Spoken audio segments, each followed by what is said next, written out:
Blessings on this beautiful Wednesday.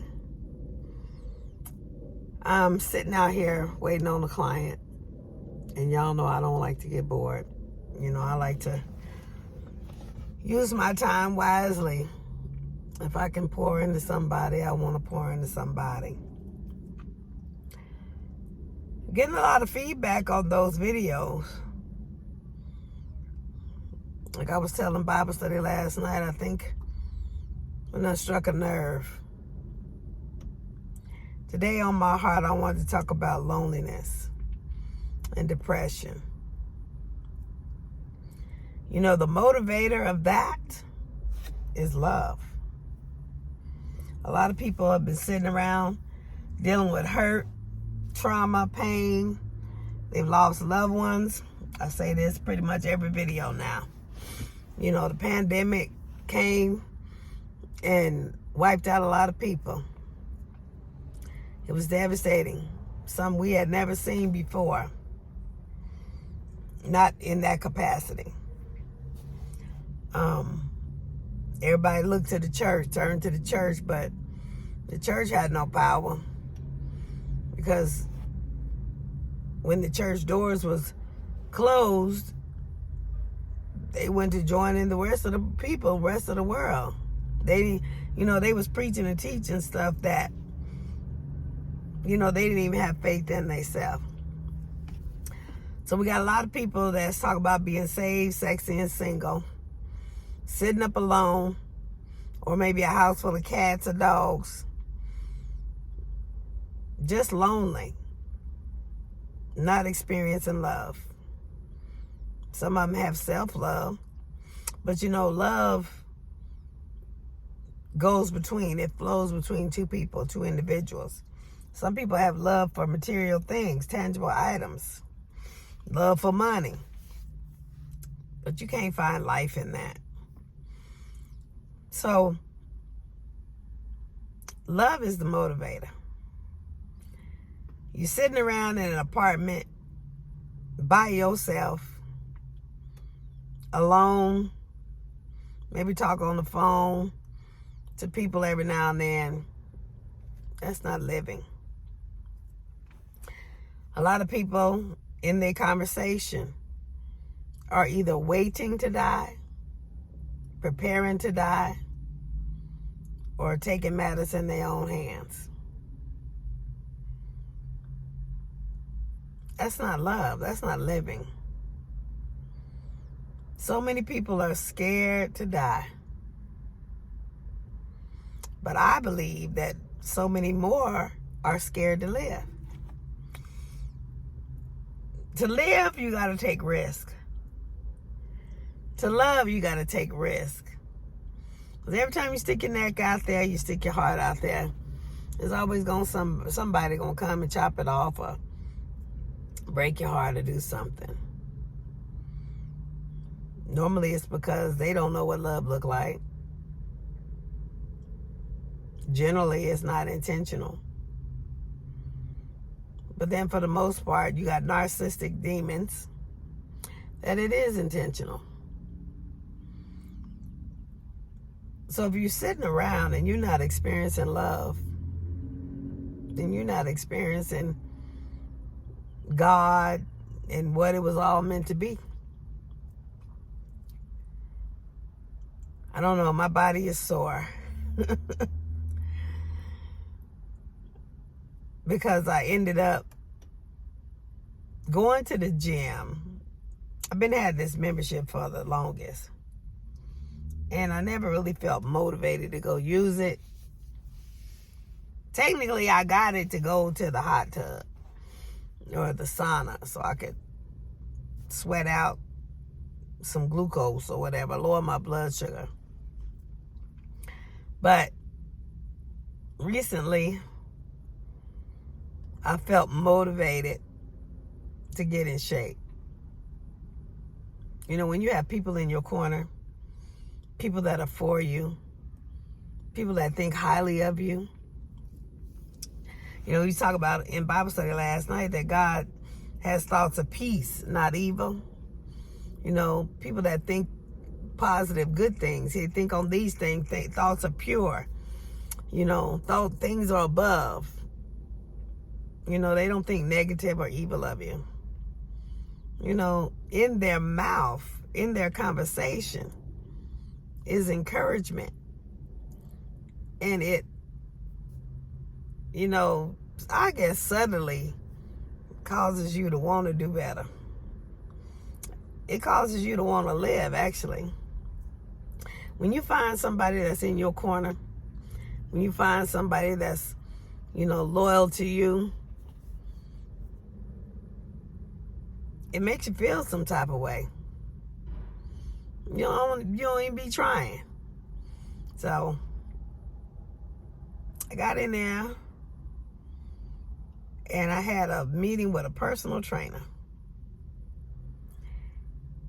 And by the end of it, I was like, what did I do that for? My body was so sore. All I was thinking about was that hot tub, but I couldn't get back to it because I had too much on my plate. I had, work and stuff to do. Going for an hour, 30-minute session. Supposed to motivate you and pump you up so you can go. All I want to do was go to the bed after that. And she was telling me, give it about 3 weeks. Well, there's this one machine that I was sitting on, now pushing and pulling with my leg. I was ready to shake the dust on that machine. But discipline. I got to thinking about, what it all could mean and the end result. And then I heard a ringtone. It just motivated me the more. So I guess I'm going to get this old body together. So I can be able to travel the world and vacation and live life now since I ain't got my children. My 2 at home, but like I say, we not signing a lease this year. We gonna go our own separate ways. Like I said, I'm gonna keep me until she graduate. And then we gonna start looking towards her getting her own apartment and all of that. But that's if she make it do what she's supposed to do. I'm not going into no woman cave and sit up there and be hollering and screaming like I got children. No, you 18, you supposed to be an adult now. You gonna act like an adult. You gonna do what adults do. You gonna clean up behind yourself. You ain't gonna have mama doing everything. I'm gonna get me a bumper sticker say Uber Mom or something. And they gonna start, I'm gonna tell them they gonna start paying me $30 and they cash out or whatever. But it's time to live. When you've laid down your life and you've raised your children, don't forget about you. When you've done all that you're required to do as far as your children, life ain't over. For some, it's just beginning.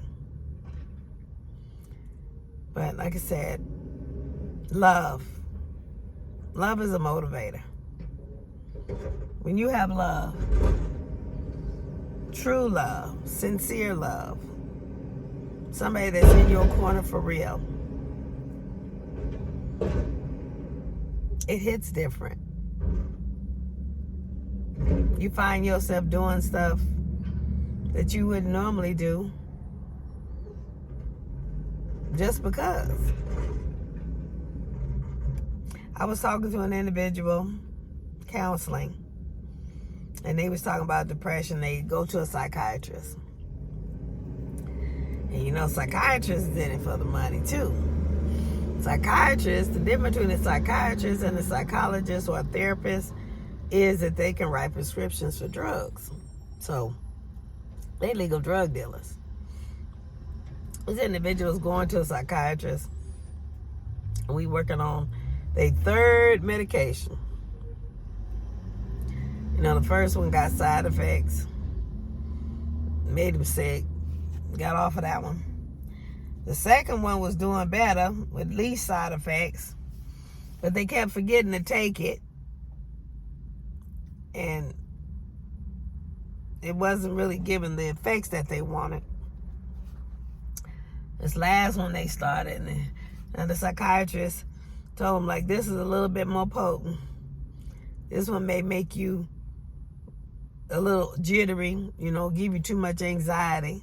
That means that later on they're going to have to give anxiety pills to calm down the anxiety that they produce to combat the depression. This is when you pile up a whole bunch of pills and a whole bunch of chemicals in your body that God did not design to be in your body. Man-made stuff. I ain't telling nobody not to do it. I ain't telling nobody to get off their medication. But you got to realize, whatever you do to get a result, you got to keep doing it. So I would suggest something natural. That's what I would suggest. But like I say, I'm not telling anybody to do anything. That's just me. First of all, I'm not going to put all them chemicals in my body. Even with my type 2 diabetes, at the last resort, if it gets way too high and I got to bring something down, I may do something. But generally, normally I'm only on my EpiPen. That's it. My Trulicity. And I might have them change that to this other, because it's hard to get Trulicity. So, and I've heard the reviews of the Ozempic, so I might try that. But I'm not going to be sitting up there popping pills all the time. When I was out there doing drugs, they was telling me drugs was wrong. Just say no. I ain't going to start sitting there popping drugs now.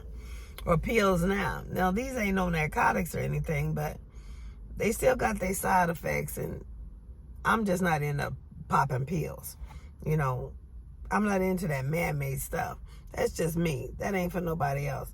I had, heard another individual and was on all these pills, and they just decided to stop taking them, and they felt better. I ain't telling nobody else to do that. What I'm saying is, consult your doctor, but know that your doctor is in the business of making money. We have to have the spirit of discernment. Like I said, this psychiatrist, they get paid bonuses, for pumping out. Just like these doctors for diabetes pills, they get paid bonuses if they pump certain ones out.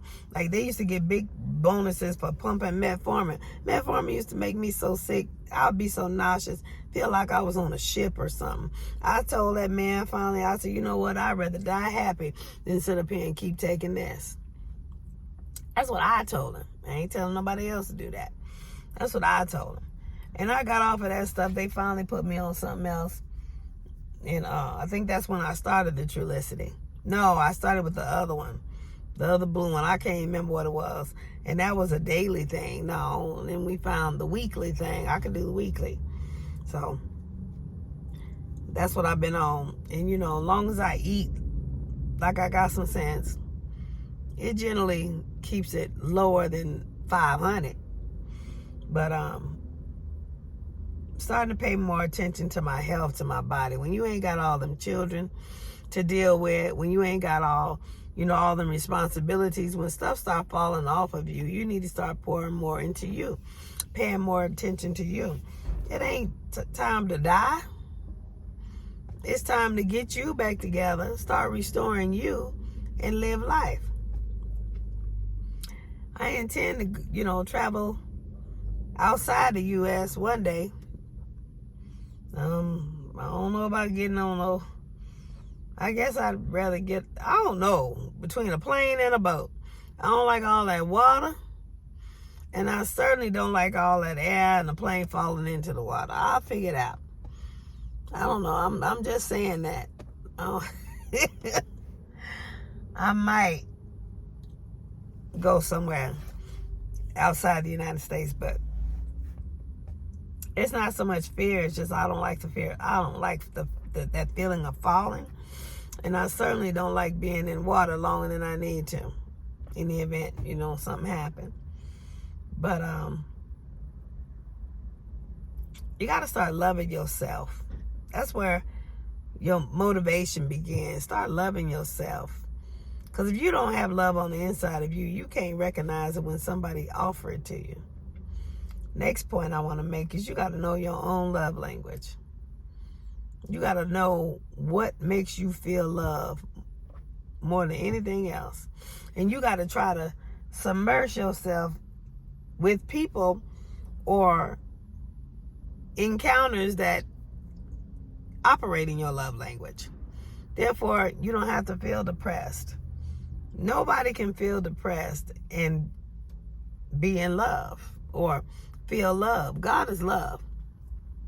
You can't be depressed and be in the presence of God. You just can't. It's that euphoric feeling. You know, like I say, God is love. You can't be depressed. People that's sitting around by themselves, doing nothing for themselves.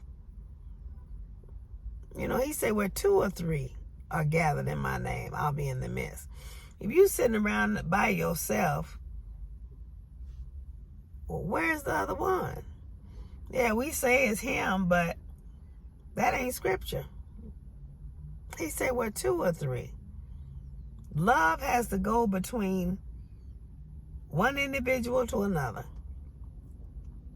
Yeah, you got that perverted love that'll go from one individual to an object.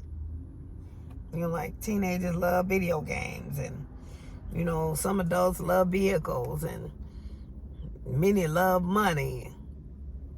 But that's all superficial. When all of that's gone, what do you have? When you fall in love with an individual, that individual stays, generally stays, and loyal. You find people that grow old together in rocking chairs. You edify each other. You build each other up. When you find an individual that's in your corner and they willing to build the same empire, first of all, we got to find people that's got, you know, that have, you know, likes, you know, things that we like, you know. So time out for looking for differences all the time. You know, the differences will come. Find somebody that, you know, I don't know, just, if you're not looking for it, that's when true love comes. When you're just doing you, like scripture says, a man who finds a wife finds a good thing. He obtains favor from the Lord. And I believe that. A wife is somebody that's mature, that knows, you know, herself, that understands what she wants. She's not a child. She knows how to do some things, maneuver some things. She has a vision. And when that man finds a woman who has the same vision that he has, and they trying to build the same kingdom together, naturally, you know, it's edifying to both of them. It just feels like they meant to be. They supposed to be. I was looking at a service where the man and the woman, it just came easy. It came natural. Everything just flowed. You could see that they were meant to be in that service together. They mirrored one another. There was no tug of war, no push and pull. Everything flowed because they were pretty much in the same vein. So when we find somebody that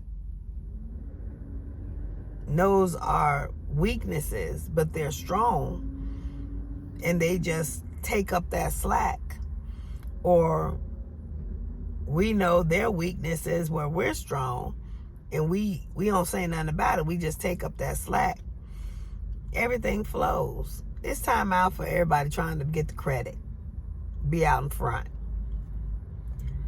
You don't make a man or a woman feel down, you know, if they can't do certain things. You know, a lot of people have been born in this world with some type of challenge, mental challenge, emotional challenge, some type of demonic I ain't gonna say spirit, but some type of demonic, let's say, challenge that they have to deal with. And we can't be judgmental. We can't point fingers at somebody. You know, they was born with it. It ain't their fault. You know, that came down from their generations and generations and generations. So we got to learn to love people and help people in areas that we can help. Instead of pointing the finger and saying, well, she can't do that. She ain't got this degree and she ain't got that degree. She's uneducated or something like that. Well, we got to be able to help one another.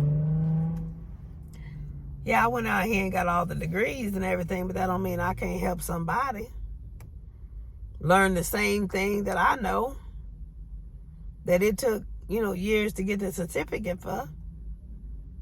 A lot of the stuff I knew, I was just going to go get the certificate, the piece of paper. So, loving somebody builds somebody up. It educates them in a way that they don't feel substandard or inferior. You don't have to put people down to build nobody up. Like I was saying, a man who finds a wife finds a good thing. He obtains favor from the Lord. That obtaining favor, when you have a woman blessed of God, that's her favor. God blesses that union. And genuinely that man, and we ain't talking about having sex, being like that. Just being in the company that you keep. If you're in the company of a woman blessed by God, a wife blessed by God, I tend to hear, I ain't seen this one in this long, and all these kind of accolades come up. When you're in the presence of good company, your life is edified.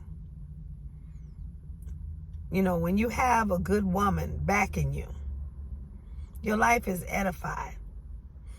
When you have a good man covering you, your life is edified. I ain't talking about husband and wife. Like I said, when finds a wife, that means she was a wife before she even got with the man. We ain't talking about relationship-wise. We talking friendship, just meeting them. When you meet somebody and they bring life to you and your situation, that's love. That's God. You got to stick and cling to them people. You can't let them out your sight. Because there's too many people that you hook up with and all manner of hell or evil is in your presence. Some people you hook up with, everything starts to fall down. I'm in a situation right now that I done hooked up with a situation that's got nothing but oppression around it. But I'm trying to love my way through.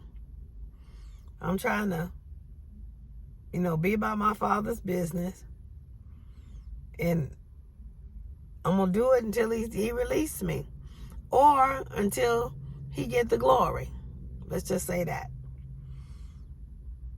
To struggle and, do without, that's not the will of God. God gives provision. Sometimes God take you a mallet and beat you upside the head and let you know that ain't him. So, like I say, love is the motivator. Love is the common denominator. If whatever you're doing or wherever you are, you're not feeling love, then that ain't for you. That's not conducive to you and what you being there for. When you're around people that you feel like they backbiting or they gossiping or they pulling at you, or that monitoring spirit, always watching and looking, and witches and warlocks. When you're around stuff like that, that's not God. That's not holy. That's not edifying. Matter of fact, that's depression that pulls you down. It's negative. Why would you want misery, love, a company? Why would you want to have that? Shouldn't be the company that you want to keep. But when you find somebody that, is life, they bring you life. Just at their very presence, it feels like the Lord shines upon you. you pass this test, or you get this degree, or whatever. That's love. Love builds you up. Love builds the kingdom. You got to hold on to them ones, because you don't find them very often. And that's mostly because a lot of them been hurt, scared. They don't say nothing. And they just sit to themselves. But oh, when they do open their mouth and you realize that you got a real one, you better hang on to their shirt tail. And hang on to them. You know, it's time out for letting any and everybody in our Holy of Holies. I said that the other day. You know, back to minutes, it's time out for letting everybody in our inner court, you know, close to us. You know, leave them on the outer court. They got to earn their way in. And when you have an individual that has proven that they're loyal, that they're trustworthy, that they got your back, you know, you got to hang on to them. Because people dying every day. People are leaving here. And no man know the day nor the hour. You got to hang on to them while you can. Those are of God. Anyway, I'm going to start to come off of here, because my clients should be coming. I'm just on here today to remind you that love is the motivator. If you don't have love in your life flowing through your heart, that's what's missing. That's what's wrong. You got to have something to look forward to. And it's best to have someone to look forward to. Yeah, it hurts when you miss somebody. But I'd rather miss somebody and feel that pain to know I'm alive than to sit up in an apartment not having nothing to hope for, not having nothing to look forward to. Just wake up and go to sleep. Wake up, go to sleep. That's mundane living. That's a mundane life. There's no purpose in it. You sit and collect all these things. They can't do nothing for you, edify you. Can't take it with you. What you gonna do? You feel a little love giving it away? Yeah. But after it's gone, what you do? Start collecting some more? Life is to be shared. Love is to be shared. A woman, her husband obtains favor. The men in her life obtain favor from the Lord. Women, when we love, we multiply. You know, we can take a thing and turn it in and multiply it. You got a woman scoring, sitting in an apartment by herself. She ain't multiplying nothing. She barren. Sitting there cantankerous, probably nagging at herself. She ain't got nobody else to nag to unless she got some cats or dogs, I say. Some of them sit up in the house with a goldfish because, you know, they don't even want the responsibility of caring for another animal. Just feed it every now and then. That's not life. That's not love.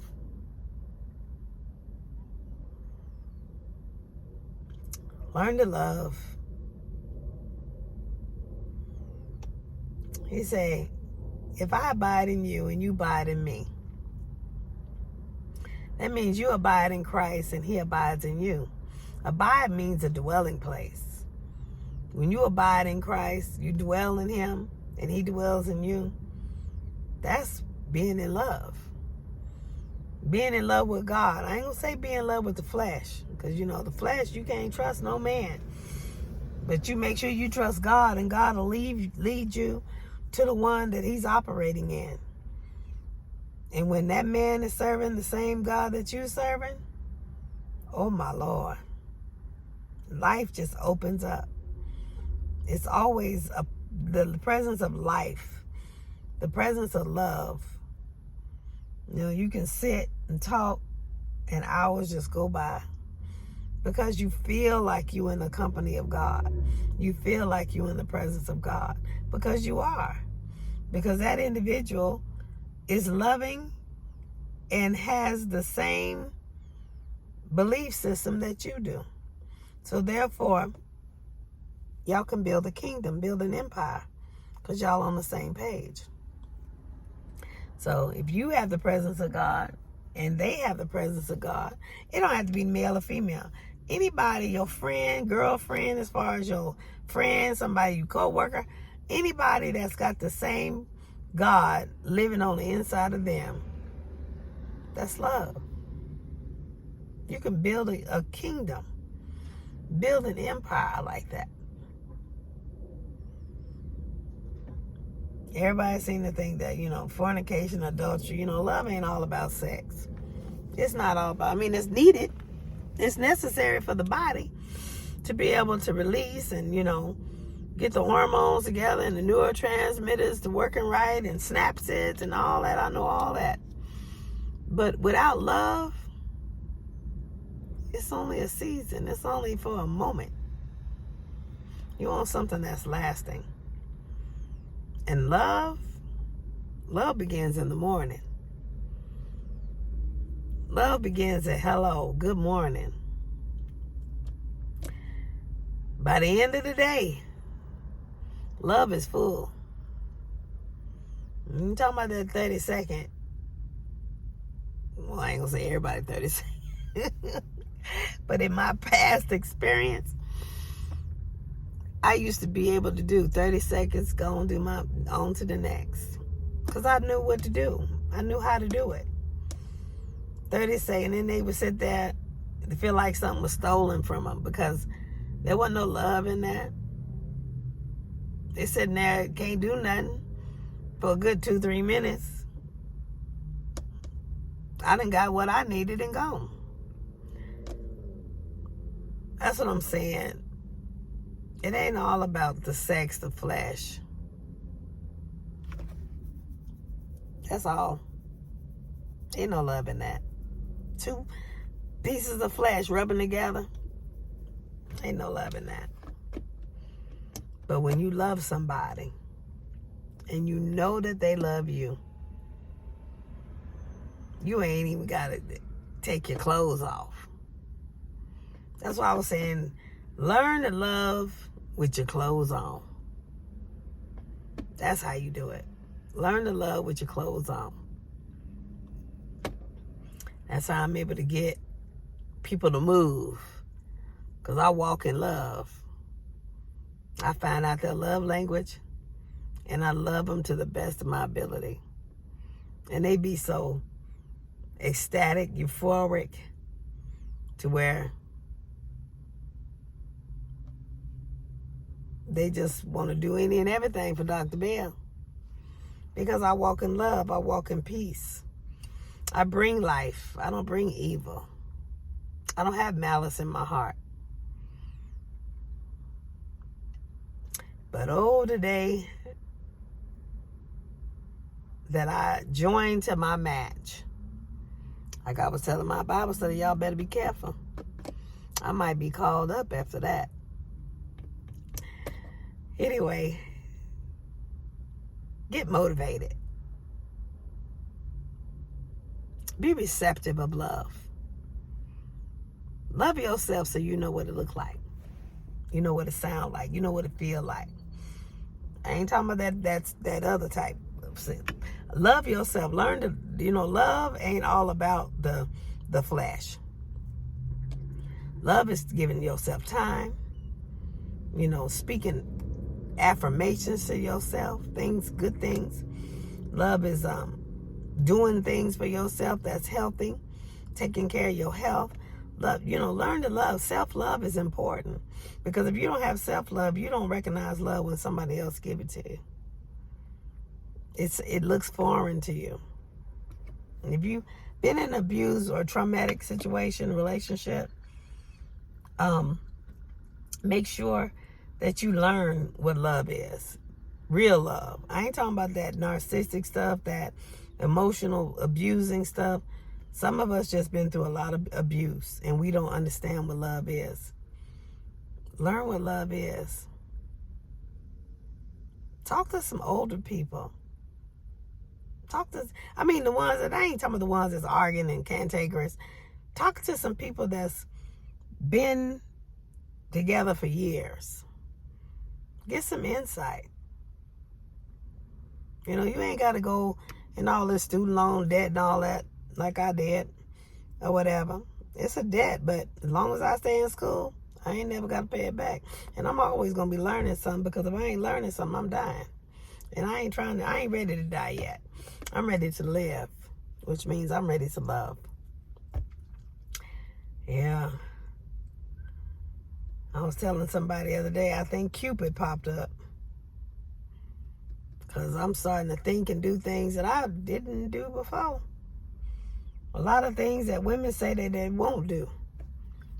But I find myself doing. Love is a motivator. I'm going to go get this client. Take care of this client. And I guess I better at least go get on the elliptical or something. Because if I don't, whoo, my body going to be so sore. And I ain't going to get back on that thing no more. So I got to discipline myself to go do a 30-minute session. At least a 30-minute session. Maybe get in the water then. Get in the hot tub after that. To kind of loosen up. And get toned up. Build my body up to be able to take on this vacations and all this stuff. Stop living this, what you call, sedentary lifestyle or whatever. I'm so spoiled. I got to get out here and be active. Anyway, y'all have a blessed day.